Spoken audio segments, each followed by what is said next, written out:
Quand je serai grande, je serai astronaute. Quand je serai grande, je serai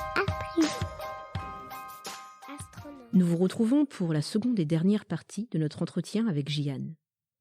Dans cette seconde partie, Jian aborde la suspicion du corps enseignant autour du Ramadan et des parents de confession musulmane. Et à travers son expérience professionnelle, en tant que directrice de l'éducation en charge du pilotage de la politique éducative, elle donne quelques conseils aux parents, afin d'éviter la désorientation des enfants racisés. Jian a d'ailleurs constaté les effets probants de la mobilisation parentale. Selon elle, la communauté éducative serait plus encline à réfléchir face à des parents combatifs et deviendrait plus tendre envers les élèves concernés. Elle y aborde aussi la non-prise en compte de la parole et de la douleur des personnes racisées et du drame auquel son fils a échappé de peu, suite à des préjugés qui ont failli lui coûter la vie, ce fameux syndrome méditerranéen, qui consiste à penser que les personnes originaires du continent africain auraient tendance à exagérer et simuler la douleur. Je vous invite à poursuivre votre écoute avec Jian.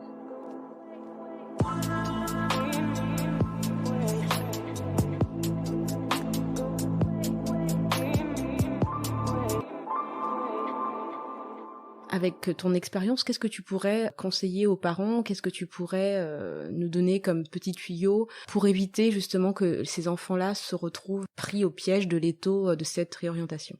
Alors, ce que je conseille en tant que maman, déjà, c'est vous mobiliser en tant que représentant de parents. Mobilisez-vous en tant que représentant de parents parce que c'est essentiel. Personne ne défendra nos enfants comme nous. Oui. Moi, je l'ai vu sur plein de situations, et notamment ces dernières années où on signalait les enfants pour radicalisation. Oui. Enfin, je veux dire, je l'ai vécu de l'intérieur. Une histoire banale je donnerai pas le prénom, mais voilà, d'un ami qui était dans la même école que mes enfants. Le jour, pendant la période du Ramadan, son fils en CE1, CE2 ou CE2 partait pour un pique-nique avec la classe. Il a oublié son pique-nique. Donc, personne n'appelle le papa pour lui dire que son enfant, ou la maman pour lui dire que l'enfant a oublié le pique-nique. La directrice de l'école a décidé que l'enfant faisait le Ramadan. Elle a posé la question à l'enfant, il lui dit « Non, je ne fais pas le Ramadan, j'ai pris mon petit déjeuner, j'ai oublié mon pique-nique. » Qu'est-ce qu'elle a fait, cette directrice d'école? Elle est revenue, elle a toujours pas appelé ni le père ni la mère, elle a appelé l'inspection et elle a fait un signalement. Ouais. Elle a signalé, donc le père de famille, voilà, en disant que il y avait un signalement de radicalisation, un risque de radicalisation. Mais te rends-tu compte, je trouve ça juste affreux et de se dire tous ces raccourcis en fait. Son stéréotype elle l'avait déjà dans la tête. Bien sûr. Elle attendait juste le petit truc pour pouvoir en fait valider son stéréotype. Oui, complètement. De se dire ça aurait été un enfant blanc qui avait oublié son pique-nique, à aucun moment elle appelle qui que ce soit pour dire qu'il y a radicalisation quoi. Mais complètement. Voilà. Et puis et pour le coup peu importe la classe sociale parce que non, bien sûr. Là je parle d'une personne qui a un niveau social extrêmement élevé, mais il a été mis dans la case musulman, racisé musulman, et donc elle s'est permis. Alors, il faisait partie des représentants de parents, et on s'est retrouvés face à l'inspection, et on a travaillé le dossier, et on est arrivé avec leur guide de la laïcité, en surlignant, en écornant chaque page, pour vraiment leur mettre leur racisme face à eux, leur montrer leur racisme et montrer à quel point c'est ridicule. Parce qu'on s'est retrouvé avec l'inspectrice, 2 représentants de l'État qui défendaient la laïcité au sein de l'école, et il a fallu que on défende le fait qu'il n'était pas, qu'il n'obligeait pas son enfant à faire le Ramadan. Donc avec ce parent, on s'est retrouvé face à ces personnes qui étaient en train de nous expliquer qu'il obligeait son enfant à faire le Ramadan et que c'était contre les lois de la République et les lois laïques, et qui sont censées être mises en application au sein de l'école. Mais il y a toujours ce côté préjugé coupable déjà. Mais on est toujours perçu avec un œil, un regard un peu accusateur. On va faire des choses horribles. On est des Ouais, derrière ça, il y a le côté terroriste, on est des monstres. Mais c'est ça, mais complètement. Enfin, c'est une aberration totale pour un enfant qui a juste oublié son pique-nique. Un enfant CE2 qui a oublié son pique-nique. Et ce qui est inquiétant, c'est qu'à aucun moment elle n'a appelé les parents et que l'enfant n'a pas mangé de la journée. Il a eu quelques biscuits par ses copains. Il n'y a pas le bien-être de l'enfant derrière tout ça. Absolument. Je veux dire, elle est directrice d'école, elle a ses a priori, elle a son racisme, son islamophobie, ok. Mais là, on parle d'un enfant, donc la première chose, c'est d'appeler le parent en lui disant « Vous arrivez tout de suite et vous apportez de quoi nourrir l'enfant. » Et l'enfant n'en a pas parlé, parce que on l'a su après, parce qu'elle n'a pas non plus appelé le papa, et l'enfant n'en a pas parlé parce qu'il se sentait coupable comme s'il avait fait quelque chose de mal. Ce qui est pareil, une aberration. L'institution fait porter à un enfant déjà de la maltraitance et une façon de remettre en question son identité, sa foi, la foi de ses parents. Donc, des situations comme ça, on en a des dizaines. Engagez-vous en tant que représentant de parents. Oui, ça prend un peu de temps. Oui, ça peut être compliqué. Bien sûr que ça oblige à combattre. Mais même si vous n'avez pas envie de combattre, inscrivez-vous sur une liste. C'est vraiment les 2-3 premiers de la liste qui vont au front, mais soyez présents sur la liste. C'est une façon de défendre vos enfants et de défendre les enfants racisés aussi. Donc ça, c'est la première chose. On ne peut pas dire « je mets mon enfant à l'école et je fais totalement confiance ». On ne le fait pas dans les autres espaces. Tout à fait. Aujourd'hui, il n'y a aucun espace où on laisse notre enfant et on dit « on fait confiance ». Même dans la famille, on essaie d'être attentif et on leur donne quelques recommandations. Tout à fait. Donc là, c'est important. C'est important aussi de se renseigner. Un enseignant reste un être humain. Tout à fait. Comme n'importe qui. Un directeur d'école est un être humain, comme n'importe qui. Donc, tout le monde est en capacité de faire des erreurs. Tout le monde est en capacité d'avoir des a priori ou des représentations. Tout à fait. Voilà.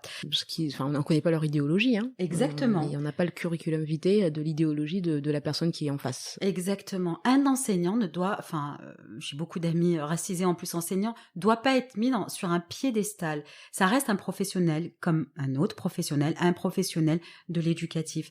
Donc, quand vous n'êtes pas d'accord, dites-le, écrivez-le. Écrivez à l'inspection, écrivez à la DAZEN ou au DAZEN, à la direction académique. Écrivez. Si vous pensez que vous êtes dans votre droit et que ce qui se passe avec votre enfant, et je pense notamment, parce que je l'ai beaucoup vu, les enfants en situation de handicap racisés. Alors parfois, c'est très souvent les enfants en situation de handicap, c'est catastrophique à l'école. Mais quand ce sont des enfants racisés ou quand ce sont des enfants racisés primo-arrivants, je vous parle même pas de la triple violence qu'ils subissent. Entourez-vous, posez des questions, renseignez-vous.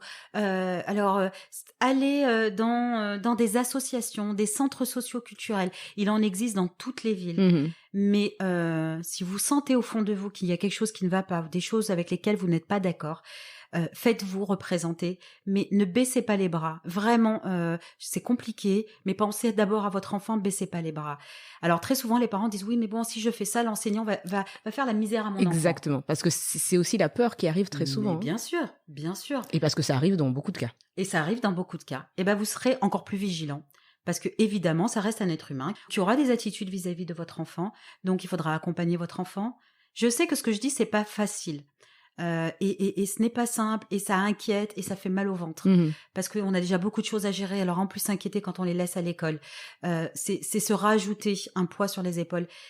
Mais ça vaut le coup. Ça vaut le coup parce que quand un enfant voit aussi qu'on se bat pour lui, qu'on se bat pour son orientation, qu'on se bat pour des choses dont il est pas responsable, pour le défendre, ça le renforce un peu. Ça le renforce et il grandit avec une confiance en lui qui est plutôt rare.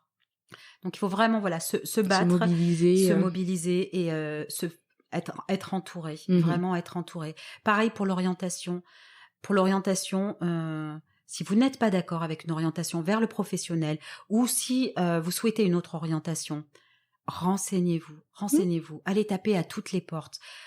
Vous avez beaucoup de possibilités de recours. Voilà la différence avec nos parents, à l'époque. Avec nos parents, exactement. Aujourd'hui, il y a des possibilités de recours et vous devez être aussi en capacité de vous renseigner, d'aller chercher l'information.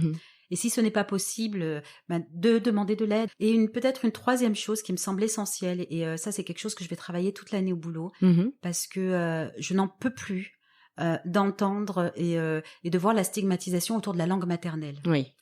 Parlez votre langue maternelle à la maison. Parlez. L'enfant n'aura pas plus de difficultés. Au contraire, il développera des compétences linguistiques qui sont extrêmement recherchées plus tard et essentielles pour l'identité de l'enfant. Parlez votre langue maternelle à la maison. D'ailleurs, c'est une association du Lala que j'apprécie je connais beaucoup, aussi. et qui dit il vaut mieux la langue maternelle qu'un français cassé finalement. Et la langue maternelle, enfin, je veux dire, elle a du sens, ça enracine l'enfant et ça lui permet vraiment de développer des compétences. N'ayez pas peur de ne pas parler français à la maison. J'ai entendu des enseignants dire « Oui, alors tel enfant ne parle pas français à la maison, il va falloir avoir une vigilance, ou on va le mettre dans tel dispositif parce qu'à la maison, il ne parle pas français. » Ne vous obligez pas, à parler français. Par contre, juste quelque chose, moi j'ai rarement, jusqu'à présent je me trompe peut-être, mais j'ai pas vu un seul enfant dont les parents ne parlaient même pas français, par exemple, ici en France, en ayant grandi ici en France, qui ne parlent pas français. Ça veut dire que là, j'ai jamais rencontré jusqu'à aujourd'hui des gens de ma génération ou autres et même des personnes qui sont arrivées plus tard en France, ayant été scolarisées en France, avec des parents qui parlaient une autre langue que le français, ne sachant pas parler français ou ayant des difficultés en français. Complètement. Je ne vois pas, je ne rencontre pas. Voilà, mais complètement. Au contraire, alors les enfants ont cette capacité à s'adapter. Si vous êtes là depuis pas très longtemps, ou si vous avez du mal avec la langue française, parce qu'on peut avoir du mal avec cette langue, ou si vous tenez à votre langue maternelle, à nos langues maternelles. Exactement. Parce que la transmission, elle est aussi essentielle de transmettre sa langue d'origine à l'enfant. Ne culpabilisez pas, et toutes les études cognitives et toutes les études linguistiques le montrent. La langue maternelle parlée à la maison permet vraiment à l'enfant de développer plein de compétences. Psychologique même, voilà. Exactement. Donc ça c'est important.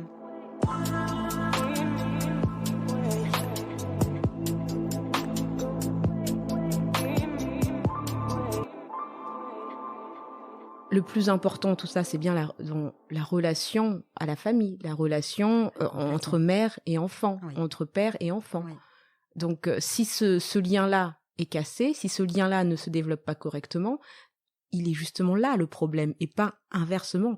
C'est pas des étrangers à la famille, à la maison, qui ont la responsabilité de la transmission de l'histoire familiale, de l'histoire, de l'histoire tout court. Donc, le lien le plus important, c'est réellement le lien parent-enfant. Complètement. Alors je te rejoins parfaitement. Et puis reprenons la logique. Les enfants qui sont très bons, on les enlève du milieu familial. Les enfants, on les coupe avec leur langue maternelle. Enfin, je veux dire, à un moment donné, c'est un système aussi qui se construit. C'est un système qui relègue les parents. Le parent est le premier acteur éducatif de son enfant. Vous êtes les premiers. Nous sommes les premiers responsables et nous sommes les premiers acteurs. Personne, d'ailleurs j'ai un très bon pédiatre qui me disait, personne n'est capable aujourd'hui de savoir ce qu'il y a de mieux pour l'enfant que son père ou sa mère et sa mère. Ou son père et son père, ou sa mère et sa mère, peu importe. Donc le parent ou les parents, on est en capacité de dire non pour la scolarité. On est en capacité de dire à la maison, je veux parler telle langue avec mon enfant. Et à l'école, il parlera français. Très bien. Et il y aura aucun souci là-dessus. Ça se passe très bien pour les personnes qui sont anglophones, par exemple, qui parlent anglais à la maison et français à l'extérieur. Des personnes qui vont parler espagnol à la maison, ou d'autres qui vont parler allemand. Il n'y a aucune raison que ça se passe mal quand ça va être le malgache, l'arabe, voilà quoi. Donc ou lingala, il n'y a aucune raison. Autre chose pour les parents, faites confiance à votre enfant. Vraiment, écoutez-le. Prenez soin de lui quand il est face à l'institution scolaire.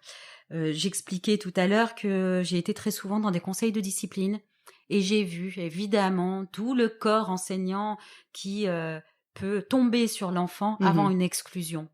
Et là, le parent qui est dans une colère Et parce que c'est normal. Il a 10-15 personnes autour de la table qui lui disent que son enfant est un bon à rien.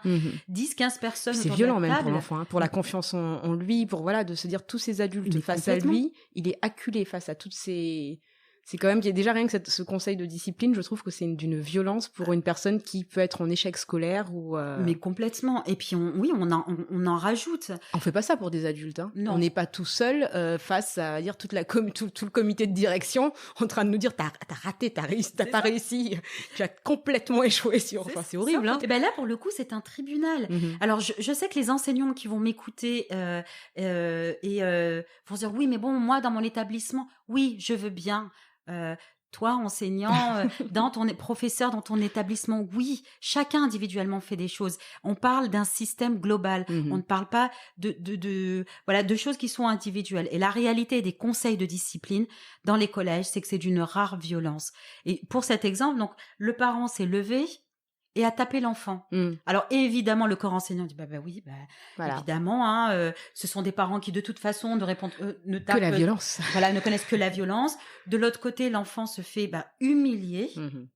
Il y a une forme, alors j'ai vu parfois vraiment pendant les 8-9 ans où j'ai été présente dans des conseils de discipline, j'ai vu parfois cette satisfaction à ce que l'enfant, parce qu'il y a une volonté quand il est agité de lui mettre une claque, j'imagine que l'enseignant y pense, de voir ce parent être hors de lui et lui donner une claque.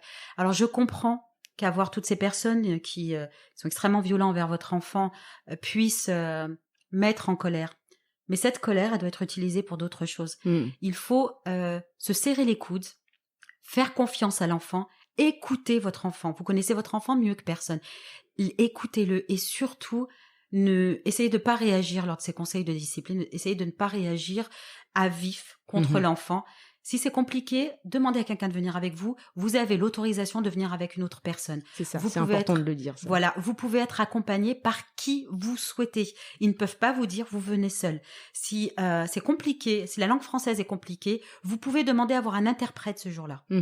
Et un interprète dans la langue d'origine. Ça, c'est quelque chose qui est important. Vous pouvez venir avec quelqu'un de la famille, vous pouvez venir avec un professionnel, du social, de l'éducatif, associatif. Une personne de confiance. Une personne de confiance. Je pense qu'il y a un maillage dans chaque ville. Donc, n'y allez pas seul si vous sentez que ça va être compliqué ou trop lourd à porter. Et puis, s'il faut résister, résistez. On peut avoir tort en résistant, il n'y a pas de souci. Mais il faut quand même résister parce que plus le corps enseignant et la communauté éducative voient que le parent résiste et est en capacité de défendre son enfant, et plus il sera plus tendre avec l'enfant. Faut vraiment pas penser que si on fait rien, ils vont laisser couler. Au contraire.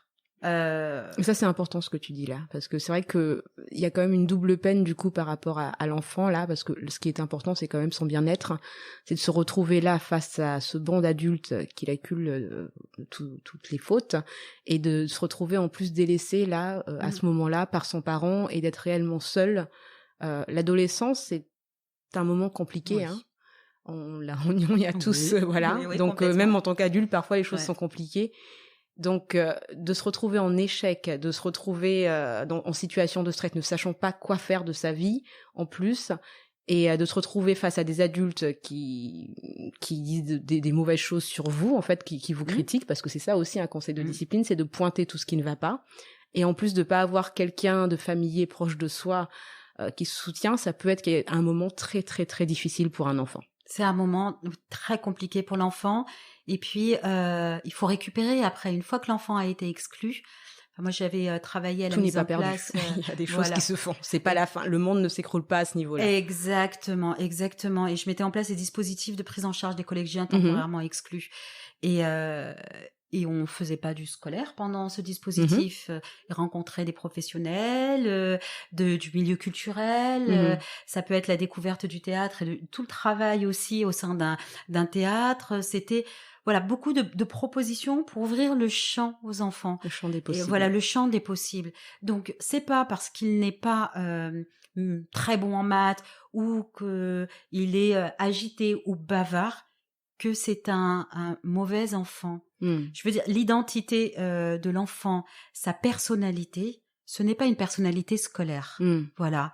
Moi, je disais très souvent à mes équipes, il est peut-être très mauvais cet enfant en mathématiques ou en français ou dans n'importe quelle autre matière, mais qu'est-ce qu'il est bon aux échecs, mais qu'est-ce qu'il est bon à organiser un grand jeu, mais qu'est-ce qu'il est bon quand il doit créer. Faisons confiance à nos enfants.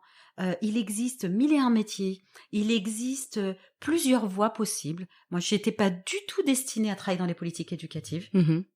À la base, je devais travailler dans l'économie sociale et solidaire, avec une formation autour de l'économie. Et puis, petit à petit, j'ai travaillé sur des questions de santé, sur des questions de développement urbain et sur d'autres questions. Et je me suis rendu compte que le champ le plus essentiel aujourd'hui reste l'éducation. Et on doit donner toutes les possibilités dans ce champ-là. Faites confiance à votre enfant. Faites-vous confiance à vous. Faites-vous confiance. Ce n'est pas parce que l'enseignant vous dit que il est pas bon en telle chose ou il tient pas en classe, etc., que votre enfant va aller à l'échec. Faites-lui confiance, soyez à l'écoute et donnez-lui d'autres possibilités aussi. Oui. Et puis, que veut dire l'échec ? Enfin, à un moment donné, l'échec scolaire veut pas dire l'échec de sa vie. Exactement. Voilà. Parce qu'en fait, de toute façon, aujourd'hui, on n'est plus comme dans les années 60. C'est ça. On change, on évolue, on apprend, on finit jamais d'apprendre et reprendre des études, c'est possible à tout moment aussi. Et on peut aussi apprendre autrement que par des études. Exactement. Il y a différentes façons d'apprendre. Et puis, puisque j'en étais au 4e, je vais passer au 5e. Voilà, comme ça, on est sur un chiffre impair et ça me va bien. Très bien. La question de l'exemplarité, essayez vraiment autant que possible, et j'essaye de le faire et en tant que maman, parce que je me suis rendu compte que c'était important de les emmener vers des personnes qui leur ressemblent. Ce qui veut dire des livres écrits par des personnes qui leur ressemblent, de leur faire écouter de la musique de personnes qui leur ressemblent aussi, de les emmener dans des expos, d'aller voir des films, de les habiller aussi par des créateurs qui leur ressemblent. Moi, quand j'étais ado, oui, alors j'adorais George Sand, mais vraiment j'adorais George Sand, mais elle me ressemblait pas, George Sand. Elle avait pas ma vie, elle avait pas mon histoire, elle était pas dans un 3 pièces à je sais pas combien, on était 9, elle était pas dans une situation sociale compliquée et elle était blanche. Donc, la condition de femme convergente, c'était la condition de femme. Et encore, elle avait pas le même père que le mien. Mais voilà, essayez justement de donner des figures, de leur permettre de découvrir des figures. On a des astronautes qui nous ressemblent. Exactement. On a on a des musiciens classiques qui nous ressemblent. Moi, je sais. Et de faire l'effort de rechercher tout ça et d'apporter en fait tout ça à son enfant, ça fait aussi partie de l'éducation, en fait. Ça fait partie de l'éducation, exactement. Et si ça n'existe pas, alors je fais un appel à tous ceux qui veulent créer, de créer. Exactement. Je trouve qu'il n'y a pas assez de danseurs ou danseuses classiques aujourd'hui. Voilà, il y a beaucoup de domaines aujourd'hui où on n'est pas représenté. Donc vraiment développer tout le potentiel qu'on peut avoir dans cette communauté de racisés. Et puis les parents, vraiment, voilà, enfin il y a des livres, il y a aujourd'hui une possibilité infinie de permettre à nos enfants de découvrir des auteurs, des autrices et des personnes qui leur ressemblent. Exactement, tout à fait. Voilà, pour les 5 conseils que j'essaie d'appliquer, évidemment. je donne des conseils, mais c'est pas toujours facile. C'est pas toujours facile.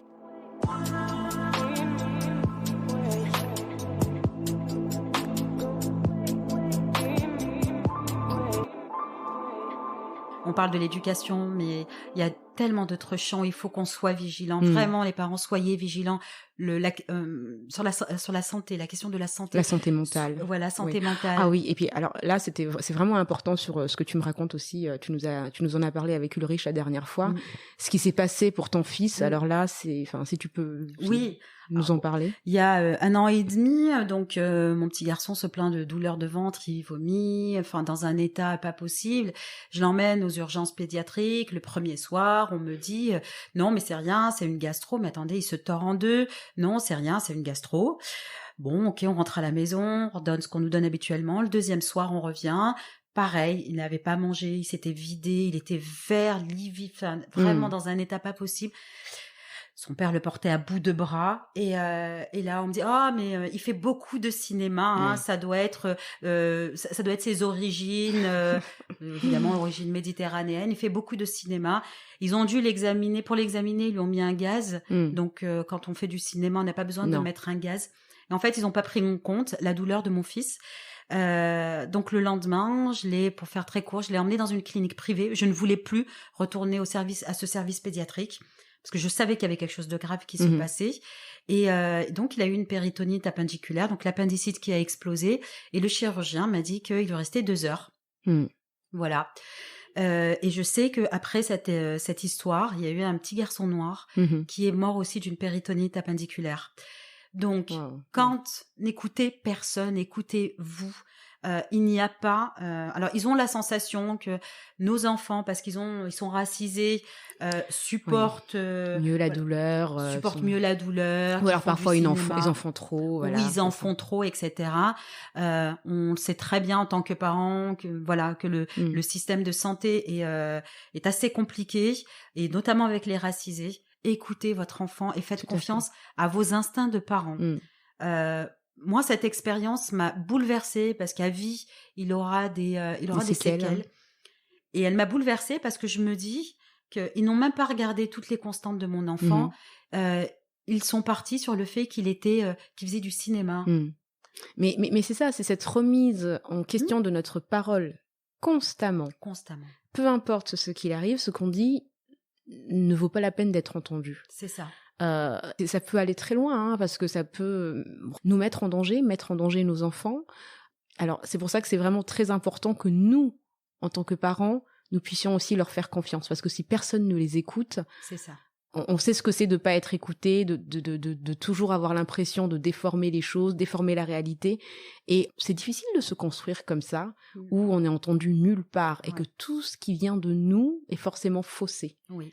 Je trouve que, encore une fois, là, il va falloir en parler pour un autre épisode, mais de se dire, posons-nous la question, comment nous sommes, nous, construits les uns les autres, avec cette sensation de ne jamais être pris en compte dans notre parole, dans la façon dont on décrit les choses, dans la façon dont on s'adresse aux autres, dans la façon dont on se comporte, comment on est toujours dévalorisé, décrié, remise en question, jugé, vu comme des personnes agressives.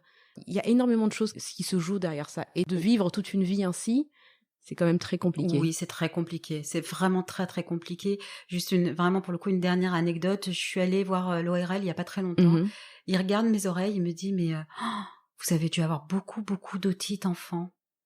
Vous avez vraiment beaucoup de cicatrices. Je dis, j'ai eu des otites. Il me dit, mais vous avez eu énormément d'otites et je le vois. Donc en fait, j'ai passé mon enfance à avoir des otites, à souffrir. C'est vrai que quand j'étais plus petite, à l'école, on me disait, oui, mais tu entends pas bien, on te met devant, etc. Le médecin, mais non, mais il n'y a rien du tout. Et en fait, à minimiser. Et je me suis dit, mon Dieu, mais en fait, entre mon fils et moi, il y a 30 ans. Et avec ces 30 ans d'écart, on en est toujours en même situation. Alors moi, j'ai eu des otites, et c'est vrai que j'en ai souffert toute petite, mais je pense que personne n'a rien soigné, parce que c'est des otites qui n'ont jamais été soignées en plus. Donc, personne ne s'en est soucié plus que ça, ni l'école, ni voilà, parce que bon, oui, parce qu'on supporte super bien la douleur, c'est bien connu. Hein. On n'a pas le choix, tout simplement. On n'a pas le choix et on se tait et on prend sur soi pour le coup, parce qu'on sait que voilà, ça sert à rien. Voilà. Donc oui, il faut écouter nos enfants, parce que personne ne le fera pour nous. Et puis après, on réglera les comptes à la maison. C'est comme ça que ça se passe. Oui. mais c'est compliqué, hein, en tant que parent, parce que du coup, tu as toi-même, en fait, tu vis toi-même tes blessures, tes luttes au quotidien, à la boulangerie. Enfin, c'est une lutte du quotidien, mais tu dois aussi lutter pour tes enfants. Que ça soit chez le médecin, à l'école, dans les activités, dans la façon dont... Au parc. Voilà. Voilà. Donc, c'est une perpétuelle lutte. Oui, et puis, alors, pour le coup, cette lutte, je la continue, alors, et en étant militante, et en étant militante dans mon travail. Parce que c'est pas anodin de travailler sur les questions de politique éducative. Et mon boulot, c'est d'éviter que, et je le dis entre vous et moi, d'éviter qu'il y ait le moins de dégâts possible sur les enfants racisés. Et ça fait 15 ans que c'est comme ça. Et c'est épuisant. C'est épuisant parce qu'on avance difficilement. On fait un pas en avant et on en fait 10 en arrière constamment. Oui. Il suffit d'un événement médiatique pour que tout revienne en arrière. Donc... Bon, après, on décide de faire de sa vie un combat ou pas. Moi, je considère que je vois pas ce que je peux faire d'autre, en fait, que ça. Oui, c'est épuisant. Après, il faut avoir une bonne sophrologue, c'est tout. Et prendre soin de soi. Se faire du bien en ayant des personnes, nous aussi, une soupape, des personnes à qui parler. Oui. Moi, je conseille encore une fois, toujours, je sais que dans nos communautés, c'est pas toujours facile, mais les psychologues, les psychologues racisés, oui, je signe, je le dis, de se dire, ne pas avoir une violence supplémentaire face à des personnes parfois qui ne comprennent pas ou qui déplacent le problème ailleurs. Et de se dire consulter des personnes, parler autour de soi, s'entourer faire des groupes de parole, pourquoi pas, s'entourer de personnes bienveillantes parce que il ne faut pas minimiser les coups qu'on reçoit et en faisant attention à soi, on sera aussi capable de faire attention à nos enfants et on aura peut-être aussi plus d'espace et plus de force pour se parer contre ce qui pourrait leur arriver. Voilà. Oh, vraiment, alors ça c'est le meilleur conseil. Vraiment, c'est un conseil qui est important parce que je repense à mon papa pour boucler mon intervention. Il en a eu des douleurs dans son corps, vraiment, beaucoup de douleurs dans son corps. Et il n'a jamais rien dit. Et je sais que les douleurs qu'il a eues dans son corps, c'est tout ça, toutes ces humiliations, baisser la tête, se battre. Alors il y a la violence sociale, il y a la violence raciale, il y a et je sais qu'il prenait sur lui. Alors c'est quelqu'un qui est mort avec une maladie qui est très typique, l'estomac. Il prenait. Il avait des moments de grosse douleur quand j'étais petite. Cet estomac, là, cet endroit, le foie, le lieu de la colère. C'est pas anodin tout ça. Et vraiment, je veux rendre hommage à nos Shibani qui ont fait. Et voilà, nos parents qui nous ont donné aussi cette capacité à nous battre et qui emportent les séquelles. Déjà parce que leur métier était difficile et parce qu'ils ont dû, eux, se taire. On n'a plus à se taire. Il y a bien un moment maintenant, aujourd'hui, pour nos enfants, où on ne doit pas se taire, on doit se préserver et préserver nos enfants aussi. Voilà, c'est vraiment pour clôturer quelque chose qui me semblait important. Écoute, très bien. Je te remercie encore une fois. Je t'en prie. Et puis, je te dis à très bientôt. À très bientôt. Merci, au revoir. Si vous avez aimé notre podcast, n'hésitez pas, comme d'habitude, à nous mettre 5 petites étoiles. 5, que de partager autour de vous, que ça soit sur Twitter, Facebook. Et sur Instagram. On est encore sur Instagram. Et si vous avez des questions ou des commentaires, nous serons ravis d'échanger avec vous sur les enfants du bruit et de l'odeur, tout en attaché, @gmail.com. À très bientôt, Ulrich. Moi, quand je serai grande, je serai actrice.